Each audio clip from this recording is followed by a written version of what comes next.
Welcome to the Rant Live. Hi, everybody.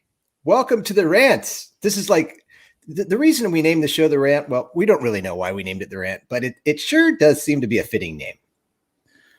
Yeah, except like I don't even have any energy left to rant. There's really nothing to rant about. Right, because what are you going to be? Are you going to be mad about a team that's supposed to sucking? Yeah. You know what I mean? Like they're not supposed to be good at this point. So it's I mean it is what it is, man, but I can't remember the last time I felt this apathetic. Like I didn't even put out the lineup for last night's game because I forgot to. I had it written, like I have a post written. Yeah, but and part of that's like the split doubleheader thing. Like you play, and then it's like, oh, 4 hours later, and then the game gets started, and then it's delayed for the second game in a row. They have it delayed. They string out for however long, and I was like, shit, did they even start playing again? I totally forgot again until I went to bed, and I was like, nah, screw it. It is just, it's not a good product, and there's no, I mean, outside of like I did watch Justin Steele's start yesterday. But outside of a few occasional, whether it be a certain player or whatever, you know, it was nice to see Patrick Wisdom get back on track with a home run. Rafael Ortega continues to be a hit machine. But, like, there's very little about this team right now that is even worthwhile to watch because you're like, the best thing that can happen is for them to keep losing and get a better draft pick.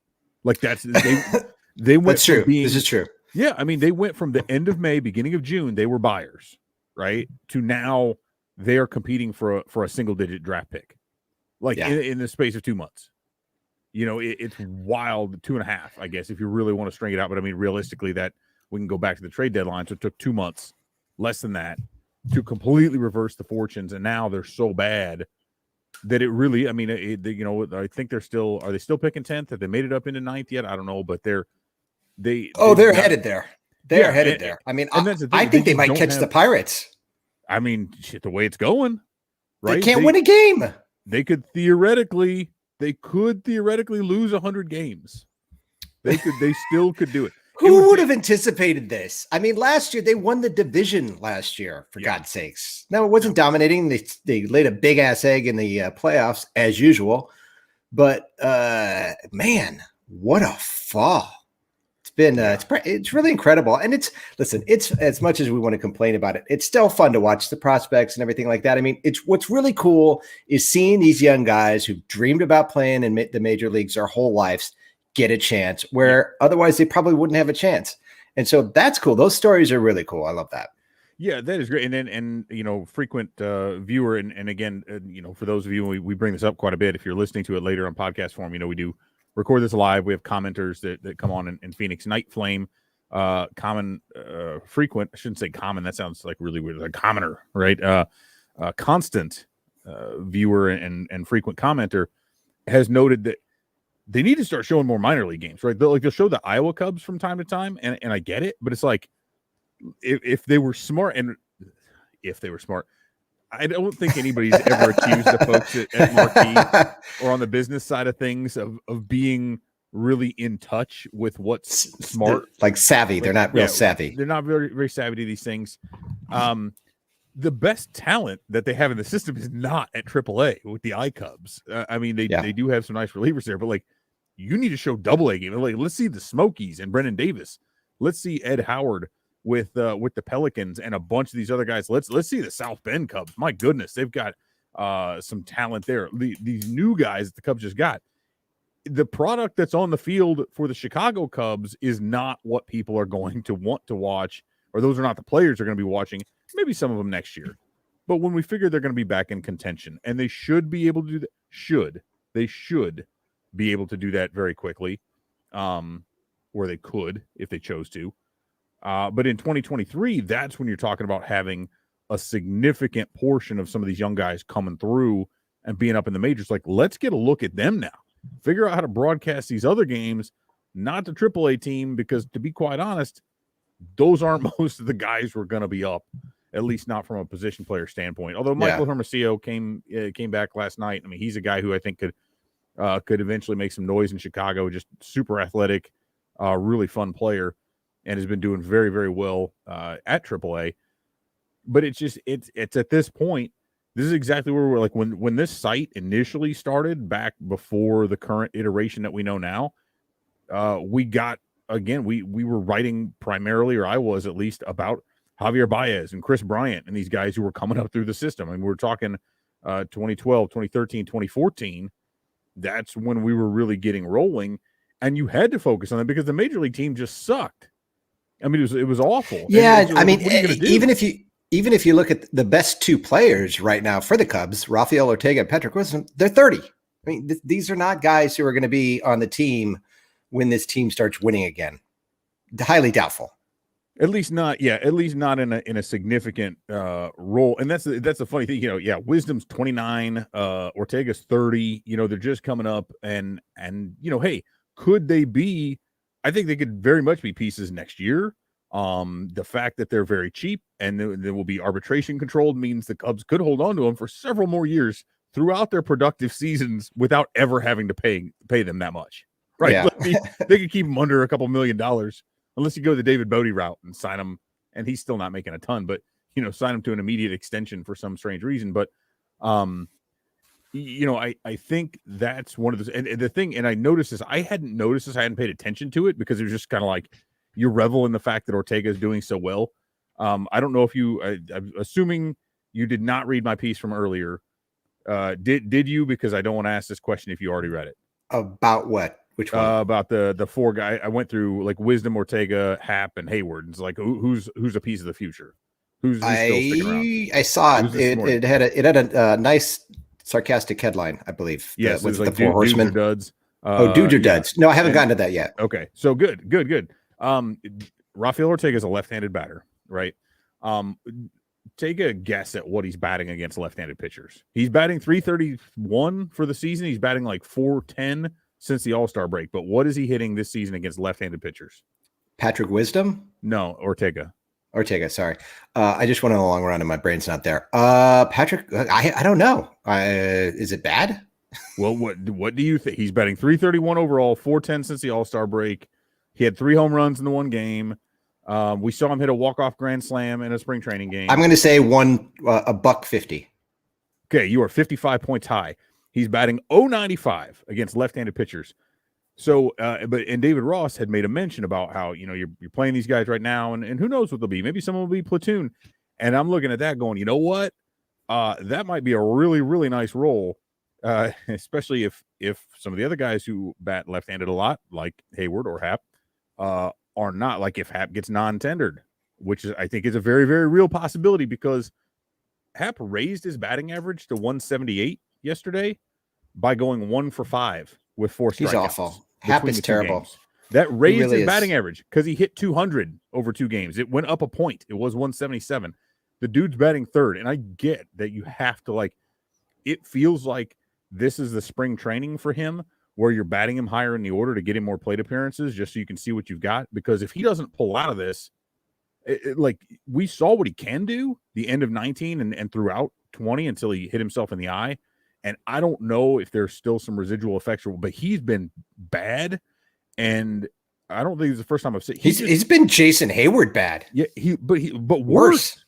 And he doesn't look confident. He looks like, I mean, I see this all the time because I've coached youth baseball now for so many years, and this was supposed to be the first year that I got out of it. They pulled me back in apparently. So I've been asked to coach again. That's what happens when you volunteer, dude. Well, I didn't even volunteer. Once you volunteer, you're in for life. Yeah, I kind of, I heard you've coached before. You want to be the fourth coach. I was like, oh, God damn it. But you see that look in a kid's eyes when he's going up to the plate. And you're like, he already thinks he's going to strike out, or he doesn't have any confidence in himself. And I see that same look in Ian Happ when he goes up there. And maybe that's just me because I'm like, I feel the same way about him as I do with some of those kids that go up there. I'm like, God damn it, he's going to strike out. Like that's, but he doesn't even look like it. When he does hit a home run, it feels, and you see this with those same kids, like they close their eyes and swing at one and the guy throws it right in their barrel and they make contact and it goes out. And that's what Happ feels like right now. He feels like he's lost and he doesn't know how to find his way back as much as that needs to happen. I don't know, man. I don't know if they can wait on that. And the thing about Happ and Hayward is listen, they're taking up 2 roster spots at the end of the day. Those spots could be, used up by guys that are, that haven't played in the majors, like we were talking about earlier. I mean, bring some guys up, the only thing you can do with Hayward is cut him, right? I mean, you're not going to be able to release him or whatever you want to call it. But with Happ, you can demote him to wherever you want to demote him to, right? Because he's still got another option left. Yeah, and I mean, at least you hope he finds it, and that's where I kind of came down on that. But it's like at the same time, in order to do that, you still have to. He's still arbitration eligible. He's at $4.1 million now. The Cubs could pull the very unusual move of offering him a lower salary. I mean, you can actually reduce a player's salary in arbitration, and his season is absolutely one that would merit such a thing. It's amazing that a guy that's that terrible at his craft makes $4 million. That's right. Ridiculous. And the thing is, I mean, the Cubs have, when you talk about arbitration and the things that they look at, I think the Cubs would win. Certainly at no raise. Like he's got no. And the thing I think he owes the Cubs money. but he's also he is a negative WAR player. So technically, if you look at the value of a win, he has actually cost them money this year.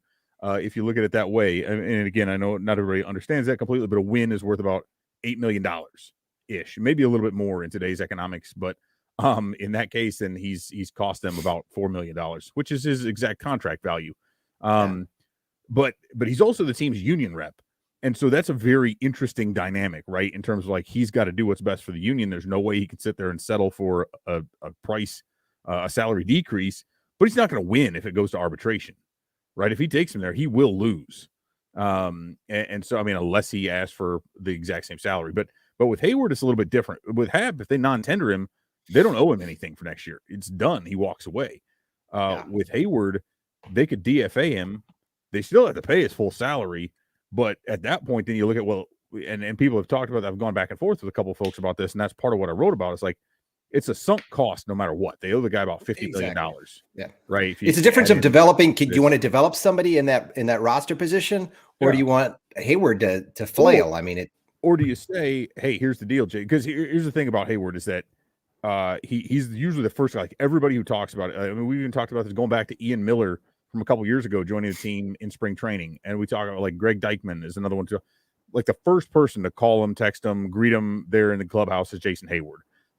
He's got his name on the sports facility, the baseball facility that's being built out on the west side now. He does a ton of work in the community. Like he's still a leader. And again, I'm not saying you pay $18 million for a leader, or $22 million as the case may be, and then another 2.5, so $24.5 million per season. You don't pay that for a leader, but if you say, hey, it's a sunk cost. And so one choice is we're going to suck anyway. But if we call up Brennan Davis, how great would it be to have this guy here to help mentor him along the way and to kind of cede that position to him and hand that torch? If, again, Hayward is comfortable with that and knowing that, all right, dude, you're going to have a reduced role, but we're so terrible that the roster spot doesn't really matter to us right now because we're not trying to win. But come 23, there may be an issue there. And what we're going to do is DFA you and allow another team that needs a veteran corner outfielder to pick you up, pay you the minimum. That bat's under 200, has very little power. But it's into double plays. Think about another team though that could use that, like it could be, Rajai Davis with the Indians or whatever. Some guy who's really kind of at the end of his career that could maybe luck into a home run every now and again, but who provides that, or now they're the Guardians, I guess, but who provides whatever that is. It's one thing to pay $25 million for that. It's another thing entirely to say, oh, here's a veteran minimum contract. Here's the league minimum. Here's $500,000, $600,000. That's not just a blip. And we could use it, especially if you're an AL team that can use the DH and have him play the outfield. He can still play okay. But I think people overvalue his defense right now too, because if you look at it, like over the last 2 seasons now, he's turned into Almora. Yeah. Well, he's got a total of like 6 or 7 defensive runs saved. I mean, he's good. That's like 8th in baseball over a minimum of 500 innings over the last 2 years. That's fine. But when you look at Joey Gallo at 27 runs saved and Mookie Betts at 14, well, when Hayward is that far beyond, and those guys also provide some value offensively, right? Hayward does not at this point. And so, but that's a lot, man. That's a big pill to swallow. And, somebody in our comments on the site had said, well, Ricketts could get rid of the cheap tag forever if he would just buy Hayward out. I'm like, that doesn't save him anything. He's paying Hayward that money. What gets rid of the cheap label is if you buy Hayward out and then you go spend big on a free agent to fill his spot with some of the hundreds of millions of dollars you got left. That's the only way you get rid of cheap. If you just DFA the guy, you're still paying him, whether you got him on the team or not. That doesn't mean you're not cheap. Because if you replace him with just a replacement player, literally, a minimum guy, even if it's Brennan Davis, that doesn't mean you're not cheap. It just means you're like, oh shit, we just don't want to see the guy anymore. It's that happened to Troy Tulowitzki a couple seasons ago, I believe. That's when he got, and then but he was done. He was done for. He didn't last. I don't know, but I of the two of them, if you trusted one of them to ever eventually produce at a high level again, it's Hap that you could at least look at and say, well, maybe he can hit again. But if you looked at one of them and said, we're building around young players, we want a leader to help guide these guys up, then you would go Hayward. And I know that's not a fair comparison because of the money and everything, but it depends on what they want to do. But I wouldn't be shocked either way, honestly, if they're both back on the roster or if they're both gone next year. Yeah, neither would I. Well, so the Cubs are 2-8 in their last 10 games. They've been absolutely terrible. They've lost 6 in a row. They're 1-8 in August. It doesn't feel like they'll win another series this year, but they do play the Marlins this weekend. So, I mean, maybe there's a little bit of hope. But, it's a weird contrast to where we've been over the last 5 years. And, it's just like running Cubs Insider and just all the different, how you have an opportunity to look at, how different players are excelling or the different pitchers or hitters or whatever. It's easy to write about the major league team. And now we've kind of shifted. Well, we've definitely shifted because it's really not that much to break down with the major league team right now. And like you said, I mean, it's mostly just looking at the minor leaguers, but it feels like, do you think that as Cubs fans, did we take winning for granted? Like, did it become such an easy thing for those years that now where we are, facing and it's such an extreme, I mean, to go from how much winning the Cubs did as an organization to just 2012, basically. Do you think that there are fans out there that took, as a whole, Cubs fans took winning for granted? Yeah, I mean, I think so, but at the same time, I think they told us that that's what was going to happen, right? I'm not sure everybody believed them. Well, no, not everybody did, but I think and it goes very quickly from just one before I die to, well, what the hell do you mean you only won one? So whether that's taking it for granted or simply, again, you shift the goalposts on your expectations, right? To where you're like, oh shit, they did it. Like, because I honestly, and I think I've shared this before, I never allowed myself to believe they would ever actually win it. And so when they did, I just kept repeating over and over again, this was never supposed to happen. This was never supposed to happen. Like, I never actually truly believed it would happen. And then it did, and you're like, all right, that was cool. Now you got to do it again. Or at least, like, be able to, consider that you could do it again every single season. And I think the difficult part of it is not so much that they didn't win again. It's that it really does feel like a mountaintop moment that it took them forever to climb up. And then they just, all right, cool. And then they like slid back down. Yeah. Like just steadily right back down, not like, we're going to hang around up here at the, whatever the upper camp, at the summit. We're going to hang out up here for a while. And they did 17, but it was kind of like, ugh. And then after that, man, it was just like, oh God, I still think they could have beaten the Dodgers in 2017. Why Madden put John Lackey in that game in Los Angeles? That was terrible. And he gave up that home run. Yeah. There were moments in that series that had they gone, the other way, it was just one or two moments, the Cubs would have won that series and gone back to the World Series. So it's not like they got blown out by the Dodgers. I don't know, man. 4-1 is kind of a blow. I know, but the games were closer than that. Yeah, with it, of course, the last game was awful. Like that was terrible. Kike Hernandez hitting like 3 home runs against them, and yeah, that was bad. I was at that one, and I was like, so the last. Was that Arrieta's last game? No, he won. He was the only one that won. He's the last Cubs pitcher to win a playoff game. So he won game 3, game 4. Yeah. Because I was at that game. Yeah, he's the last Cubs pitcher. That was the last playoff game they've won. And so I was at that Dodgers game, and then I was at the last Marlins game. So that's pretty awesome. So I should just not go back. And then 18 is when they lost a wild card game. I was not at that one. But two of their last 3 elimination games I've been at, and neither of them was fun at any point. Literally at no point. Like that game against the Marlins was one of the worst, just most lifeless baseball games. And part of it, there's no fans there, but it just like at no point you feel like, yeah, man, they got this one. And against the Dodgers, they just came out and got boat raced right out of the gate. And so it's like, thankfully we had partied a little bit beforehand and then afterwards as well. This is the only reason it made it worthwhile. But yeah, I mean, I think I don't know if we could say that people took winning for granted, but I do think it's very fair to just look at it and say that people's expectations were such. And I don't think I want to say this, the expectations were not unrealistic because that's what the team told us to expect. But the Cubs, for whatever reason, and I know everybody always, I'm not going to belabor this. People want to lay the blame on like one person or the other, either front office or ownership. This was a concerted effort, right? This was an organizational failure from the top down that they did not live up to the expectations they had. And that's through a fault of their own. And I think their hubris on their part was such that it didn't allow them to really do as well as they had. So we'll see, but maybe sucking for a couple years will remove those expectations and put things back in order. Maybe. What do you think about so Anthony Rizzo, who, listen, I wasn't a big fan of Anthony Rizzo being a team leader for the Cubs, and everybody can get all political, say whatever you want to do. I think everyone should get vaccinated. I don't care if you don't like that or not.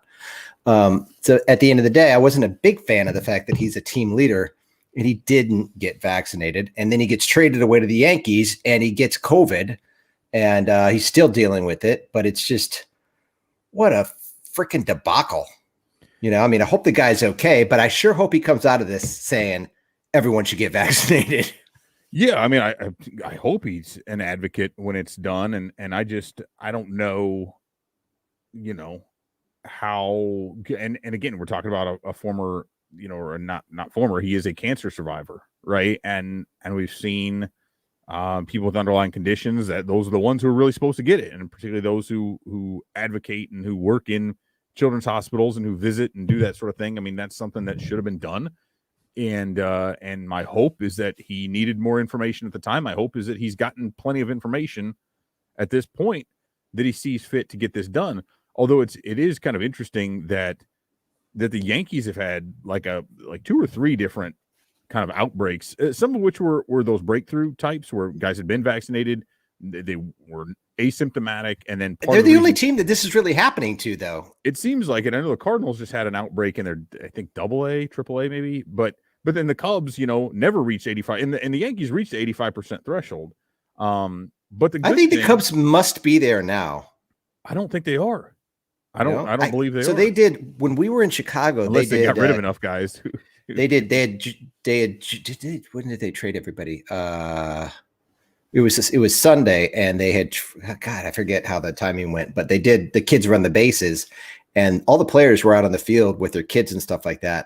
We tweeted out some pictures on our social media, and it was the first time they let the kids run the bases all year. So I kind of felt like at that moment maybe they had gotten over the threshold, but that was that the last. I forget. I'd have to go back and look to see what the dates were, but I think they had they traded. No, they hadn't traded everybody at that point. No, not yet. But I mean, either way, the whole thing of it, of course, and here's what's the misinformation is that like, see, these people are still getting like, I don't know. It's so funny how people just can't handle very basic truths, which is like the vaccine does not stop you 100% from getting it. just stops you from getting the worst of it. Like, it does limit your chances of getting it, limits the possibility to pass it on, greatly limits the severity of your symptoms, and within about 1/100% or 1,000% eliminates you from getting sick and dying from it, right? So those are the reasons. And then if everyone gets vaccinated, somebody pointed this out yesterday, if everyone were vaccinated, then actually the rate of COVID, first of all, it would drop, but the rate of infection among vaccinated people would naturally have to be 100%, because the only people getting sick are the ones who are vaccinated. They're the only ones getting it. But we also wouldn't test as much, because if you've gotten it, then the tests show that the severity is lower. So it's like that's the purpose of it, that's why they talk about the flu, right? Like, whoa, with flu. Well, it's because we're getting vaccinated against it so much, and then the symptoms are greatly reduced, even if you do get it from there. It's very similar. But yeah, we'll see. We'll see what happens there. I just hope Rizzo's okay. Yeah, exactly. I don't necessarily trust that he's doing as well as what they say. Yeah, I'm not sure he is either. I mean, we really haven't heard anything. I just Googled it, and there's a quote that said he's doing okay, which doesn't sound good. Like, does not sound good. Yeah, that's his head coach. Okay, like, oh, how you doing? Okay. Well, that's you know what I mean? Like, that sounds like you just don't want to admit something. But again, I don't want to parse somebody's words. You know, Brett Boone, Aaron Boone. I mean, Brett was the one who Brett's familiar with shots from his days as a slugging second baseman back when Sports Illustrated for Kids ran the Brett Boone workout. I'm like, I don't think he got that big from doing sit-ups, guys. Anyway, beside the point.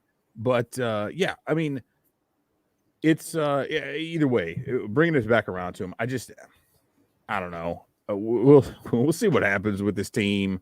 They might have gotten closer to the vaccination threshold, because a lot of the guys in the minors I know were really getting all over it, because like, if you're in the minor, if you're a major leaguer and you're protected by the union and you have a big contract and you're doing well, like, the team can't really do much to you. If you're a minor leaguer without those kind of protections, you're doing whatever the hell you can. Like, you don't want to get sick, right? Because you see dudes get cut when they get hurt. They need a new roster spot coming up. They've drafted guys. They made these trades. Like, I think those minor league dudes were all about getting vaxxed, because they knew they literally could not afford to get sick, to be out of action. Yeah, like, they can hardly afford a place to live, much less to deal with. So, I wonder if that's helped their vaccination rates to have all these minor league guys have to come up and play on the team.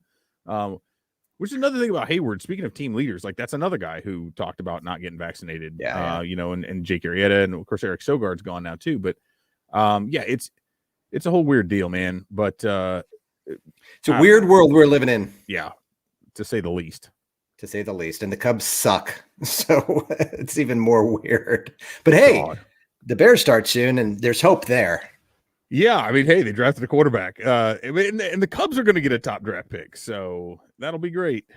They are. Well, I mean, that's the thing that kind of discourages me a little about this whole situation is, back going into 2015, the Cubs had Chris Bryant, they had Javier Baez, they had these prospects that were pretty well known, were raking hardcore, and you're feeling good about it. I mean, right now they don't really have those types of prospects, unless maybe you want to put Brendan Davis in there.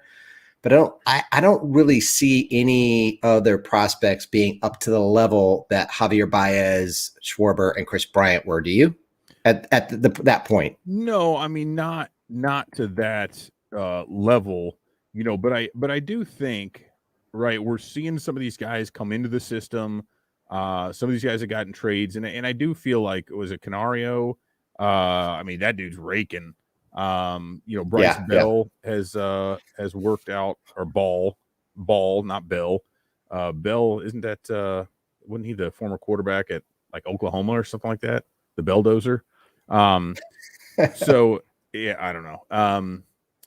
But no, I think you've got some of these guys who are they're not anywhere near, because when you pick, in the top 2 to 10 for several seasons in a row, you start picking some of those guys up.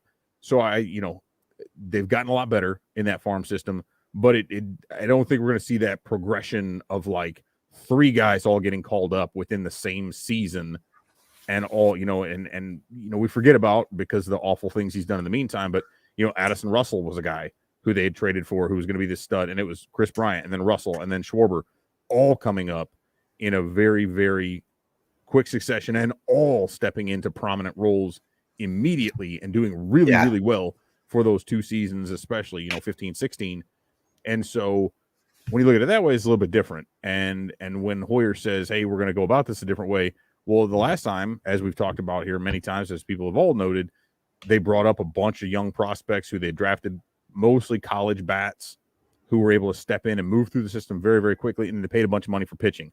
Well, now they got a bunch of pitchers who are supposed to be coming up, who we should see more from.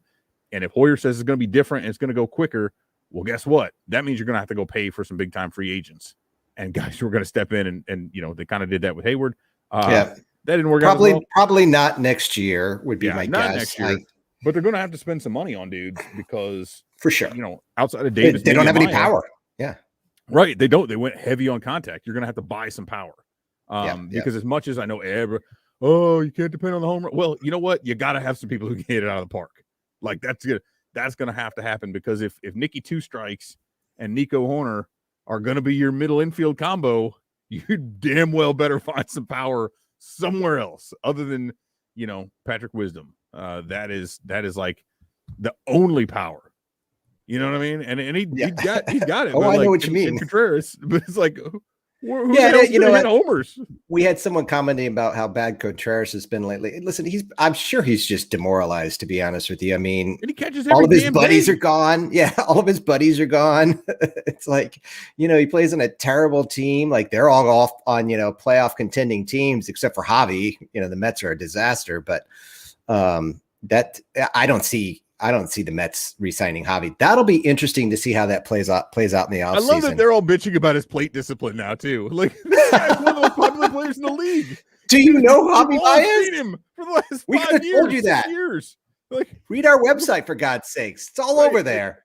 Guy loves swinging. Stats. I mean, come on. His plate discipline doesn't improve. What the hell did you think you were getting? It's not a contact bat. It's Javier freaking Baez, man. He's been on the cover of video games. You don't know who this guy is? Come on. Those morons. But that just cracked me up. And then 2 days before, they're like, oh, is Javier Baez the answer? Well, and then 2 days later, like, oh, God, this guy strikes out. He's not the answer. You think? Wow. That's a real brain genius there to figure that one out. Yeah. No, he won't be around there long. Yeah, it'll be interesting to see how it works. So, I mean, whatever, man. Like I said, I relish the fact, honestly, that it's not a matter of, and this is going to sound weird. I'm trying to think of the right way to say this but we always try to focus on a bigger picture, I think. But right now, you kind of have to, because there's zero reason to actually focus on the individual game results. There's just no purpose to that. And that's a weird thing. It's kind of rotating really to that. You got to pivot to it, because I'm like, I could not watch a game and it's not really going to change the direction of my commentary on the team at all, of what happens in a given game or not, because it really doesn't matter. The bigger picture is going to be unchanged. And so really, and when you think about it and you think they actually want to lose now, like that, the front office wants to lose, because you're not doing any good. If you bump yourself up into 11th or 12th pick, you don't want that now. You got to keep it. Hey, you already sold everybody off, man. Now is the point of getting higher. So, it's but it's actually a little bit less stressful. Now it'll just be nice for some other things to calm down and then just see what happens and kind of who can stick around. You know what I mean? Can pull himself out of this funk? Can Contreras? We saw this from Contreras a few years ago, though, too. It's hot as hell. It's super humid, and you're catching, you're making more starts behind the plate than anybody else in the league. That's going to wear on you, especially when he relies so much more heavily on his athleticism. Like, you think Yadi Molina needs to be athletic? Hell no. That dude's the slowest person on earth, next to maybe Miggy Cabrera. So it doesn't matter if he's tired. Like, what's going to happen if he's tired? He's going to be like, he's not going to he can't get slower. If he got any slower, he'd move in reverse. So with Contreras, who relies on that so much, I think you see it so much more when he is worn down, because it does deplete him that much. And so, again, that's where Robinson Chirino is going to have to get a lot more time down the stretch, probably. And like you said, for losing purposes, that's probably for the best.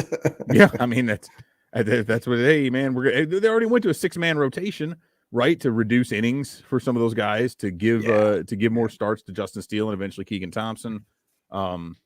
Yeah, I mean, and stretch them out. That's what's more interesting to watch for me, anyways. Is like, hey, what's this? How are these guys, especially Steele and Thompson? What's their stuff look like? I thought Steele looked really good.